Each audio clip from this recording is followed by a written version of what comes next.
Hello everyone, कैसे हैं आप सब। एक बार पुनः सी कोचिंग क्लासेस पर स्वागत है। उम्मीद करता हूं आप सब अच्छे होंगे, मस्त होंगे, बेहतर होंगे, आपकी पढ़ाई बेहतर चल रही होगी। क्लास 11 फिजिक्स में बात करेंगे आज हम विकृति किसे कहते हैं और विकृति के प्रकार। और तीनों विकृति बच्चों, अनुदैर्ध्य विकृति, आयतन विकृति और अपरूपण विकृति, तीनों की जो परिभाषा है ना, इसका मात्रक विमीय सूत्र क्या होता है, सूत्र कैसे निकालना है, सारा चीज क्लियर करेंगे। लेकिन यदि आप चैनल पे पहली बार आए हैं तो चैनल को सब्सक्राइब जरूर कर लें। और हाँ बच्चों, यदि आप लोग 11th क्लास का नोट्स अभी तक नहीं लिए हैं तो कॉन्टैक्ट नंबर लिख लो 9685299149, 9685299149 मेरा पर्सनल नंबर है। जिन बच्चों को नोट्स लेना है तो इस नंबर पर कॉन्टैक्ट कर सकते हैं। चलिए शुरू करें बच्चों। विकृति का मतलब क्या होता है बताओ। विकृति का मतलब है बच्चों आकार में परिवर्तन, बस और कुछ भी नहीं। प्रारंभिक स्थिति से उसका बदलाव हो जाए वो विकृति कहलाता है। यदि लंबाई में परिवर्तन होगा तो अनुदैर्ध्य विकृति, यदि आयतन में परिवर्तन हो गया तो आयतन विकृति, और बच्चों आयतन स्थिर रहे लेकिन आकार बदल जाए तो आपका अपरूपण विकृति कहलाता है। बस इतना ही और कुछ भी नहीं है। जैसे आप लोग जानते हो कि एक आपका स्प्रिंग है, स्प्रिंग को दबाते हैं तो थोड़ा सा उसका बदलाव हो जाता है। गीली मिट्टी ले लो आप, जब गीली मिट्टी को दबाते हो भाई साहब तो उसका आयतन मतलब आकार बदल जाता है, सही है ना। ऐसे आप एक चालक तार ले लो और उसको एकदम खींच दो तो उसकी लंबाई बढ़ जाती है, तो वहां पे वो अनुदैर्ध्य विकृति होती है। आप कोई भी कॉपर सिल्वर कोई भी तार ले लें बच्चों, यदि आप उसे खींचोगे तो थोड़ा बहुत उसकी लंबाई बढ़ेगी ही बढ़ेगी। सबसे पतली तार सोने की बनाई जा सकती है, मतलब कम से कम मात्रा में बहुत लंबी तार बनाई जा सकती है, ठीक है। तो जब हम किसी पदार्थ को खींचते हैं तो उसकी लंबाई में वृद्धि हो गई, यानी लंबाई में परिवर्तन हुआ तो भी वो विकृति है ना। उसके आकार में परिवर्तन हो तो भी उसकी विकृति है, आयतन में परिवर्तन हो तो भी विकृति है बच्चों। तो विरूपक बल के कारण, विरूपक बल किसे कहा जाता है कोई बताएगा। किसी भी निकाय पर, किसी भी वस्तु पर जो हम बाह्य बल लगाते हैं, किसी भी निकाय पर या किसी भी वस्तु पर जो हम बाह्य बल लगाते हैं उस बल को कहते हैं बच्चों क्या, विरूपक बल। क्या बोलते हैं बच्चों, विरूपक बल। तो जब विरूपक बल लगाते हैं तो उसके विमा में होने वाली परिवर्तन को हम क्या बोलते हैं बच्चों, विकृति, ठीक है।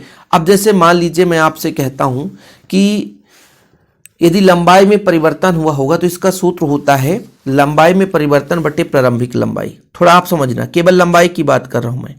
विकृति के लिए जब आप फार्मूला निकालोगे तो प्रारंभिक लंबाई कितनी रही होगी, है ना, प्रारंभिक लंबाई और बच्चों लंबाई में परिवर्तन, लंबाई में परिवर्तन कितना है, लंबाई में परिवर्तन। कहने का तात्पर्य क्या हुआ कि प्रारंभिक लंबाई में कितना लंबाई परिवर्तित हुआ है, प्रारंभिक लंबाई से कितना लंबाई में बदलाव हुआ है, ये उसकी विकृति कहलाती है। क्या कहलाती है बच्चों, विकृति कहलाती है।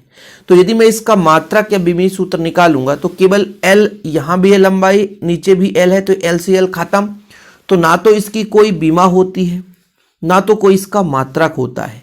तो याद रखिएगा बच्चों, विकृति की बात करें तो विकृति में किसी भी प्रकार से कोई विमा नहीं होता, विमाहीन राशि है, सीधा फंडा। और दूसरा चीज, इसका कोई मात्रक भी नहीं होता है। बस इतना आप समझो कि विकृति में प्रारंभिक स्थिति से कितना उसके स्थिति में परिवर्तन हुआ है वो आपका विकृति कहलाता है। विरूपक बल जब हम बाह्य बल लगाते हैं तो उसमें कितना परिवर्तन होता है बच्चों, विकृति कहलाती है। विरूपक बल के कारण किसी वस्तु के विमा में होने वाले भिन्नात्मक परिवर्तन को हम विकृति कहते हैं। सूत्र में प्रारंभिक विमा में कितना विमा परिवर्तन हुआ है। यदि हम बच्चों जैसे अनुदैर्ध्य के लिए बात करेंगे तो प्रारंभिक लंबाई में कितना लंबाई परिवर्तन हुआ है ना, प्रारंभिक आयतन से कितना आयतन परिवर्तन हुआ है, या प्रारंभिक आकार से कितना आकार में परिवर्तन हुआ है, ये उसके तीनों विकृति की परिभाषा निकल आ जाएगी।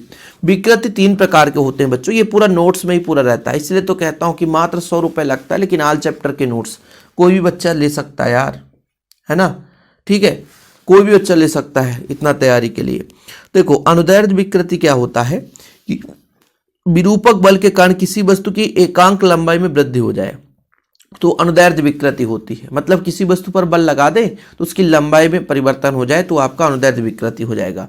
तो लंबाई में परिवर्तन बटे प्रारंभिक लंबाई। मान लीजिए लंबाई में परिवर्तन डेल्टा L है बच्चों, कितना है, डेल्टा L है, ठीक है, और प्रारंभिक लंबाई कितनी थी, L थी। तो ये इसका हो जाएगा फार्मूला अनुदैर्ध्य विकृति की। ठीक है, इसमें कुछ भी नहीं है, ज़्यादा भटकने की जरूरत नहीं है ना, बस 2-2 मिनट का काम है, खेल खत्म हो जाता है। जैसे तार में तार की लंबाई एल है, परिवर्तन डेल्टा एल है, तो अनुदैर्ध्य विकृत डेल्टा एल बटा स्मॉल एल, खत्म, ओ कैपिटल एल। ठीक, कोई दिक्कत तो नहीं है। या कि मान लीजिए लंबाई में परिवर्तन स्मॉल एल है और प्रारंभिक कैपिटल एल है, तो इस तरीके से भी आप लिख सकते हो। जैसा कि यहाँ पर मान लीजिए एक एग्जाम्पल के तौर पर डायग्राम बनाया गया है कि पहले प्रारंभिक लंबाई यहाँ तक थी बच्चों, जैसे हमने इस पर बल लगाया तो नीचे इसकी लंबाई वृद्धि हो जाती है, तो ये चीज़ है।